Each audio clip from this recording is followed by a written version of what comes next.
আসসালামু আলাইকুম ওয়া রাহমাতুল্লাহি ওয়া বারাকাতুহু। রমজান মোবারক। এই পবিত্র মাসে আমরা শুরু করছি এক অসাধারণ যাত্রা। এমন এক মহামানবের জীবন কাহিনী যিনি বদলে দিয়েছিলেন পুরো পৃথিবীর ইতিহাস। যার জন্মে আকাশে জ্বলে উঠেছিল নতুন নক্ষত্র, যার পদচারণায় ধূলিকণা হয়ে উঠেছিল পবিত্র, যার একটি হাসি ছিল সদকা, একটি কথা ছিল আইন, একটি দৃষ্টি ছিল হেদায়েত। আজ থেকে শুরু হচ্ছে সেই মহানবী রাসূল মুহাম্মদ মুস্তাফা সাল্লাল্লাহু আলাইহি ওয়াসাল্লামের জীবন কাহিনী। 4 এপিসোডে আমরা দেখব তার জন্ম থেকে ওফাত পর্যন্ত সম্পূর্ণ জীবনী, প্রতিটি মুহূর্ত, প্রতিটি ঘটনা, প্রতিটি শিক্ষা। আরবের মক্কা শহর 570 খ্রিস্টাব্দ, রবিউল আউয়াল মাসের 12 তারিখ সোমবার সুবহ সাদিক। এই সময় আবু তালিব এলাকার একটি ঘরে আমিনা বিনতে ওয়াহাব নামে এক নারীর প্রসব বেদনায় তার স্বামী আব্দুল্লাহ ইবনে আব্দুল মুত্তালিব ইন্তেকাল করেছেন। আমিনা বিধবা, একা। কিন্তু এই রাত ছিল সাধারণ রাত না। আমিনা বলেছিলেন, আমি যখন প্রসব করি আমার থেকে একটি নূর বের হলো যা পুরো ঘর আলোকিত করে দিল এবং আমি সিরিয়ার প্রাসাদগুলো দেখতে পেলাম। জন্ম হলো মুহাম্মদ সাল্লাল্লাহু আলাইহি ওয়াসাল্লাম, কিন্তু তিনি এসেছেন এতিম হয়ে, বাবা নেই। আমিনা খবর পাঠালো তার শ্বশুর আব্দুল মুত্তালিব। আব্দুল মুত্তালিব ছিলেন মক্কার সবচেয়ে সম্মানিত ব্যক্তি, কাবার তত্ত্বাবধায়ক। তিনি দৌড়ে এলেন, নাতিকে কোলে নিলেন, চোখে পানি। তারপর তিনি গেলেন কাবায়, দোয়া করলেন, হে আল্লাহ, এই শিশুকে তোমার হেফাজতে রেখো, একে মহান করো। তারপর নাম রাখলেন মুহাম্মদ, অর্থ প্রশংসিত। এই নাম তখন আরবের ইমান প্রচলিত ছিল, কিন্তু আব্দুল মুত্তালিব বললেন, আমি চাই আসমান ও জমিনের সবাই একে প্রশংসা করি। সুবহানাল্লাহ, কি ভবিষ্যৎবাণী! দুগ্ধ পান ও হালিমার কাছে। আরবের কথা অনুযায়ী শিশুদের গ্রামে পাঠানো হয় দুধমাতার কাছে। শহরের চেয়ে গ্রামের পরিবেশ ভালো। এই জন্য বনু সাআদ গোত্র থেকে এলো কয়েকজন দুধমাতা। তারা ধনী পরিবারের শিশু খুঁজছিল, কারণ বেশি পালিত। কিন্তু মুহাম্মদ সাল্লাল্লাহু আলাইহি ওয়াসাল্লাম এখানে, তার বাবা নেই। এই জন্য তাদেরকে পারিশ্রমিক দেওয়া সম্ভব। এই জন্য মুহাম্মদ সাল্লাল্লাহু আলাইহি ওয়াসাল্লামকে কেউ লুকিয়ে যায়। শুধুমাত্র হালিমা ছাড়া। তিনি ছিলেন গরিব, তার নিজের শিশুও ছিল, কিন্তু সবাই শিশু নিয়ে চলে যাচ্ছে, এই জন্য তাকে কেউ শিশু দিচ্ছিল। একটা সময় তিনি ভাবলেন যে খালি হাতে যাওয়ার চেয়ে কাউকে না কাউকে নিয়ে যাওয়া হয়। তাই তিনি মুহাম্মদ সাল্লাল্লাহু আলাইহি ওয়াসাল্লামকে নিয়ে যাওয়ার ইচ্ছা পোষণ করলেন। যখন সাল্লাল্লাহু আলাইহি ওয়াসাল্লামকে নেওয়ার পরপরই তার সাথে অলৌকিক ঘটনা শুরু হলো। তিনি যখন বনু সাআদ গোত্রের সাথে মক্কা নগরীতে আসছিলেন, তখন তিনি ছিলেন সবার শেষে। কিন্তু আশ্চর্যের বিষয় হলো, রাসূলুল্লাহ সাল্লাল্লাহু আলাইহি ওয়াসাল্লামকে নিয়ে তিনি যখন বাড়ি ফিরছিলেন, তখন তার বহন সবচেয়ে বেশি দ্রুত গতিতে যাচ্ছিল। হালিমার স্বামী হারিস বলেন, আল্লাহর কসম, আমাদের বকরিগুলো এত দুধ দিচ্ছিল যা আগে কখনো দেয়নি। হালিমার নিজের দুধও বেড়ে গেল। তার 2 শিশু এবং মুহাম্মদ সাল্লাল্লাহু আলাইহি ওয়াসাল্লাম সবাই তৃপ্তি সহকারে থাকলেন। তাদের এটা ছিল অসুস্থ, সুস্থ হয়ে গেল। পুরো এলাকায় বৃষ্টি হতে লাগলো। হালিমা বললেন, এই শিশু সাধারণ শিশু না, আল্লাহর বিশেষ বান্দা। মুহাম্মদ সাল্লাল্লাহু আলাইহি ওয়াসাল্লামের বয়স যখন 4 বা 5, একদিন তিনি খেলছিলেন।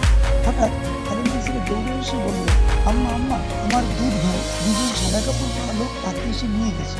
হালিমা ও তার স্বামী হারিস দৌড়ে গেলেন। দেখলেন মুহাম্মদ সাল্লাল্লাহু আলাইহি ওয়াসাল্লাম দাঁড়িয়ে আছেন, মুখ ফ্যাকাশে। জিজ্ঞাসা করলেন, কি হয়েছে? মুহাম্মদ সাল্লাল্লাহু আলাইহি ওয়াসাল্লাম বললেন, 2জন লোক সাদা কাপড় পরে এসেছিল। তারা আমার বুক চিরে হৃদয় বের করলেন, অতঃপর একটি কালো দাগ বের করে ফেলে দিলেন, অতঃপর জমজমের পানি দিয়ে ধুয়ে আবার জোড়া লাগিয়ে দিলেন। এটি ছিল বক্ষ বিদারণ। আল্লাহ তার হৃদয় পবিত্র করে দিলেন। এই ঘটনা ঘটার পর হালিমা ভয় পেলেন, ভাবলেন এই শিশুর উপর কিছু না হয়ে যায়। তাই তিনি মুহাম্মদ সাল্লাল্লাহু আলাইহি ওয়াসাল্লামকে তার মার কাছে ফেরত দিয়ে দিলেন।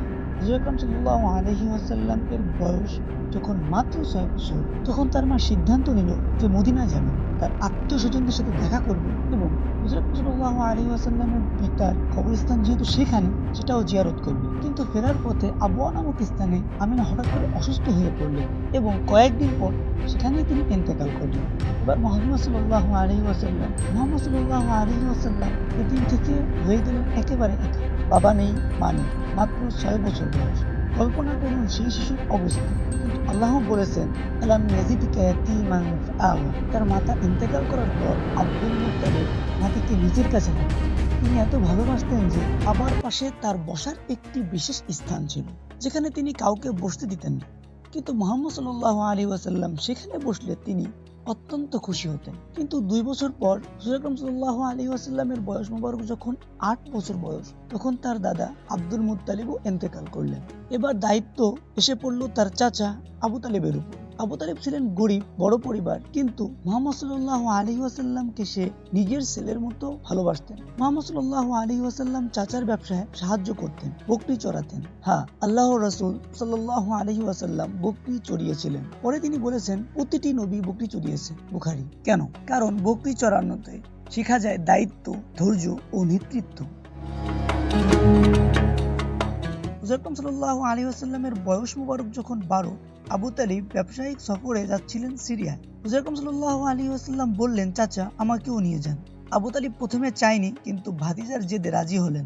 সিরিয়ার বুসরা শহরে ছিল এক খ্রিস্টান আলেম, বুহাইরা। তিনি দূর থেকেই দেখলেন একটি মেঘখণ্ড একটি ছেলেকে ছায়া দিয়ে চলছে। তিনি আবু তালিবকে ডাকলেন, জিজ্ঞাসা করলেন, এই ছেলেকে? আবু তালিব বলল, আমার ভাতিজা। বুহাইরা মুহাম্মদ সাল্লাল্লাহু আলাইহি ওয়াসাল্লামকে দেখলেন, তারপর বললেন, এই ছেলেকে সাবধানে রাখো, এ হবে শেষ নবী, এর পিঠে নবুয়তের মোহর আছে। ইহুদিরা ক্ষতি করতে পারে, তাড়াতাড়ি মক্কায় ফিরে যাও। আবু তালিব ভয় পেয়ে দ্রুত ফিরে এলেন। মুহাম্মদ সাল্লাল্লাহু আলাইহি ওয়াসাল্লাম হয়ে উঠেছেন একজন যুবক। কিন্তু তিনি কেমন যুবক? আরবের অন্যান্য যুবকরা যা করত, মদ্যপান, জুয়া খেলা, নারীদের দিকে খারাপ দৃষ্টি, মূর্তি পূজা, মিথ্যা কথা বলা, মুহাম্মদ সাল্লাল্লাহু আলাইহি ওয়াসাল্লাম এর কোনোটিই করতেন না। তাই সবাই তাকে ডাকতো দুটি উপাধিতে। প্রথমটি আল আমিন, বিশ্বস্ত; দ্বিতীয়টি আস-সাদিক, সত্যবাদী। মক্কার মানুষ তাদের মূল্যবান জিনিস রাখতো তার কাছে, কারণ তারা জানতো মুহাম্মদ সাল্লাল্লাহু আলাইহি ওয়াসাল্লাম কখনো খিয়ানত করবেন না। দেখুন আল্লাহ তার নবীকে কিভাবে তৈরি করেছে। নবী হওয়ার আগেই তার চরিত্র এত উন্নত যে শত্রুরাও বিশ্বাস করে। এটাই নেতৃত্ব, এটাই আদর্শ। খাদিজা রাদিয়াল্লাহু তাআলা আনহা এর সাথে ব্যবসা। মক্কায় ছিলেন এক সম্ভ্রান্ত মহিলা, খাদিজা বিনতে খুয়াইলিদ। তিনি বিধবা, ব্যবসায়ী, ধনী, সুন্দরী। তিনি শুনলেন মুহাম্মদ সাল্লাল্লাহু আলাইহি ওয়াসাল্লাম এর সততার কথা। তাই তাকে প্রস্তাব দিলেন, আমার পক্ষ হতে সিরিয়ায় ব্যবসা করুন, ভালো পারিশ্রমিক দিব। মুহাম্মদ সাল্লাল্লাহু আলাইহি ওয়াসাল্লাম রাজি হলেন। সাথে গেল খাদিজার দাস মাইসারা। সিরিয়ার ব্যবসা হলো দারুণ, দ্বিগুণ লাভ। কিন্তু মাইসারা যা দেখলো তা আরো আশ্চর্যজনক। একজন আলেম বলল, এই ব্যক্তি হবে শেষ নবী। গরমের মধ্যেও একটি মেঘ তাকে সবসময় সাড়া দিচ্ছিল, সব লেনদেনে পরিপূর্ণ সততা। মাইসারা ফিরে খাদিজাকে সব বলল। খাদিজা রাদিয়াল্লাহু তাআলা আনহু তার এই সততায় মুগ্ধ হলেন। তিনি তার বান্ধবী নাফিসাকে পাঠালেন মুহাম্মদ সাল্লাল্লাহু আলাইহি ওয়াসাল্লাম এর কাছে। নাফিসা জিজ্ঞাসা করলো, আপনি বিয়ে করেন না কেন? মুহাম্মদ সাল্লাল্লাহু আলাইহি ওয়াসাল্লাম বললেন, আমার তো সামর্থ্য নেই। নাফিসা, যদি কেউ আপনাকে প্রস্তাব দেয়, সম্পদশালী, সুন্দরী, সম্ভ্রান্ত, মুহাম্মদ সাল্লাল্লাহু আলাইহি ওয়াসাল্লাম। সে কে? নাফিসা, খাদিজা। মুহাম্মদ সাল্লাল্লাহু আলাইহি ওয়াসাল্লাম চমকে গেলেন, কিন্তু রাজি হলেন। চাচা আবু তালিবের মাধ্যমে প্রস্তাব পাঠানো হলো, বিবাহ হলো। মুহাম্মদ সাল্লাল্লাহু আলাইহি ওয়াসাল্লাম এর বয়স 25, খাদিজা রাদিয়াল্লাহু তাআলা আনহা এর বয়স 40। খাদিজা রাদিয়াল্লাহু তাআলা আনহা ছিলেন প্রথম মুসলিম, সবচেয়ে বড় সাহায্যকারী। 4টি কন্যা সন্তান ছিল, জাইনাব, রুকাইয়া, উম্মে কুলসুম এবং ফাতিমা রাদিয়াল্লাহু তাআলা আনহা। হযরত আসওয়াদ স্থাপন। হুজুর আকরাম সাল্লাল্লাহু আলাইহি ওয়াসাল্লাম এর বয়স যখন 35, তখন মক্কা নগরীতে একটি গুরুত্বপূর্ণ ঘটনা ঘটে। তা হলো আল্লাহর ঘর কাবা পুনরায় নির্মাণ হচ্ছিল, কারণ বন্যায় ক্ষতিগ্রস্ত হয়ে গিয়েছিল।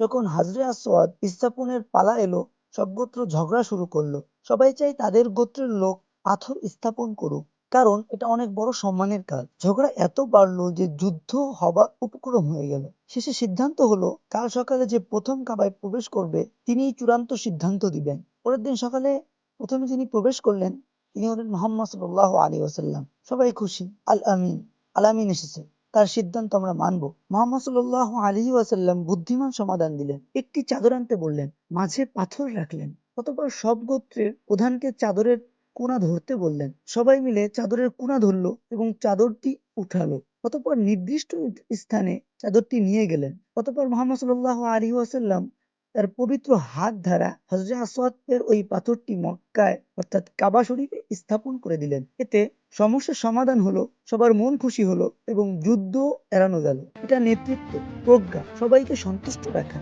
নবুয়ত লাভ। হেরার গুহার ধ্যান। হুজুর আকরাম সাল্লাল্লাহু আলাইহি ওয়াসাল্লামের বয়স এখন 40।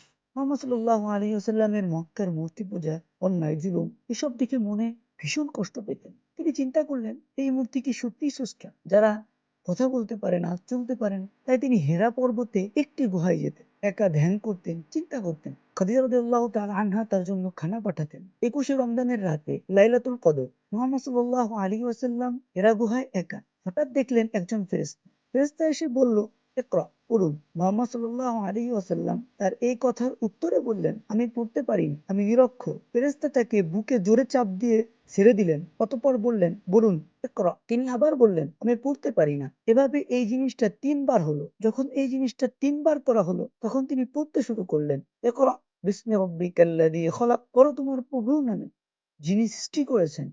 সূরা আলাক, প্রথম আয়াত। এভাবেই নাজিল হলো কোরআনের প্রথম আয়াত। মুহাম্মদ সাল্লাল্লাহু আলাইহি ওয়াসাল্লাম হয়ে গেলেন আল্লাহর শেষ নবী, ভয় ও খাদিজার সান্ত্বনা। মুহাম্মদ সাল্লাল্লাহু আলাইহি ওয়াসাল্লাম ভয় পেয়ে গেলেন এবং তিনি কাঁপছিলেন। তিনি তাড়াতাড়ি বাসায় ফিরলেন এবং খাদিজা রাদিয়াল্লাহু তাআলা আনহাকে বললেন, আমাকে চাদর দিয়ে ঢেকে দাও। তার কথা মতো খাদিজা রাদিয়াল্লাহু তাআলা আনহা তাকে চাদর দিয়ে ঢেকে দিল। অতঃপর তিনি জিজ্ঞাসা করলেন, কি হয়েছে? মুহাম্মদ সাল্লাল্লাহু আলাইহি ওয়াসাল্লাম তার সাথে যা হেরা গুহায় ঘটেছে তা সব তাকে বললেন। অতঃপর বললেন, আমি আমার জীবনে ভয় করছি। খাদিজা রাদিয়াল্লাহু তাআলা আনহা একটি কথা বলে হুজুর আকরাম সাল্লাল্লাহু আলাইহি ওয়াসাল্লামকে সান্ত্বনা দিয়েছিলেন। আর তা হলো ইতিহাসের সবচেয়ে সুন্দর কথা। তিনি বলেন, কখনো না, আল্লাহর কসম, আল্লাহ আপনাকে কখনো অপমানিত করবেন না। কারণ আপনি আত্মীয়তার সম্পর্ক রক্ষা করেন, সত্য কথা বলেন, অসহায়দেরকে সাহায্য করেন, মেহমানদারি করান, বিপদগ্রস্তদের পাশে দাঁড়ান। সহিহ বুখারী। অতঃপর তিনি রাসূলুল্লাহ সাল্লাল্লাহু আলাইহি ওয়াসাল্লামকে নিয়ে গেলেন তার চাচাতো ভাই ওয়ারাকা ইবনে নফাইলের কাছে। ওয়ারাকা ছিল বৃদ্ধ, খ্রিস্টান ও তাওরাত ইনজিলের অনেক বড় একজন আলিম। ওয়ারাকা যখন সবকিছু শুনলেন অতঃপর তিনি বললেন, এই হলো সেই ফেরেশতা যিনি মূসা আলাইহিস সালামের কাছে এসেছিলেন। আপনি হলেন এই উম্মতের নবী। আফসোস, আমি যদি সে সময় বেঁচে থাকতাম যখন আপনার কওম আপনাকে বের করে দিবে, আমি আমার সবকিছু দিয়ে আপনাকে হেফাজত করতাম। মুহাম্মদ সাল্লাল্লাহু আলাইহি ওয়াসাল্লাম অবাক হলেন, তারা কি আমাকে বের করে দিবে? ওয়ারাকা, হ্যাঁ, যখনই কেউ এমন কিছু নিয়ে এসেছে তখনই তার সাথে শত্রুতা করা হয়েছে। তো এভাবেই শুরু হলো একজন এতিম শিশু, যার বাবা নেই, মা নেই, দাদা নেই, কিন্তু যার ছিল আল্লাহর হেফাজত, যিনি বড় হলেন সততা, বিশ্বস্ততা ও উত্তম চরিত্র নিয়ে এবং 40 বছর বয়সে হয়ে গেলেন আল্লাহর শেষ রাসূল। কিন্তু এটা তো শুধু শুরু। এরপর কি হলো? কিভাবে দাওয়াত শুরু করলেন, কাফেররা কেমন নির্যাতন করেছিল, সাহাবীরা কতটা কষ্ট সহ্য করেছে, বয়কট, অবরোধ, মিরাজ ইত্যাদি। এসব জানতে দেখুন পরের এপিসোড। আগামী শুক্রবার একই সময়। শেয়ার করুন, আমাদের এই চ্যানেলটি সাবস্ক্রাইব করুন। আল্লাহ হাফেজ, রমজান মুবারক।